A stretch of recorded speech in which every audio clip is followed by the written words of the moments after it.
আসসালামু আলাইকুম ওয়া রাহমাতুল্লাহি ওয়া বারাকাতুহু। আশা করি সকলেই ভালো আছেন। আমি চিন্তা করলাম, যারা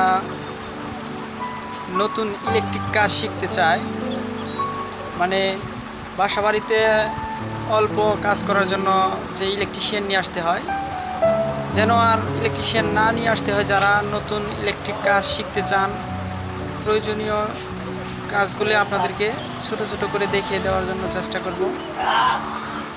আর এই মুহূর্তে প্রথমেই একটু কঠিন একটা ভিডিও নিয়ে আসছি, তো পরবর্তীতে ইনশাল্লাহ ধাপে ধাপে সবগুলো ভিডিও নিয়ে আসার জন্য চেষ্টা করব।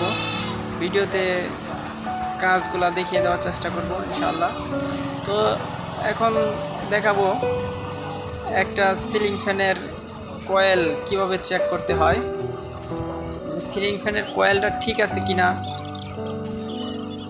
তো দেখেন, আশা করি আপনারা বাড়িতে বসেও এই কাজগুলো আস্তে আস্তে করলে আর কোনো ইলেকট্রিশিয়ান ডাকতে হবে না আপনার ফ্যান ঠিক করার জন্য। এই যে একটা সিলিং ফ্যান, আর সিলিং ফ্যানটা চেক করার জন্য দরকার একটা মিটার।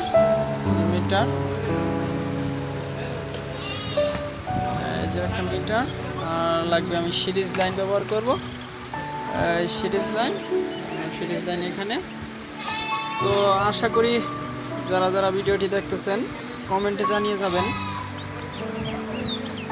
এই ফ্যানের কয়েলটা কি ভালো আছে কিনা, চেক করার পরে দেখে জানাবেন।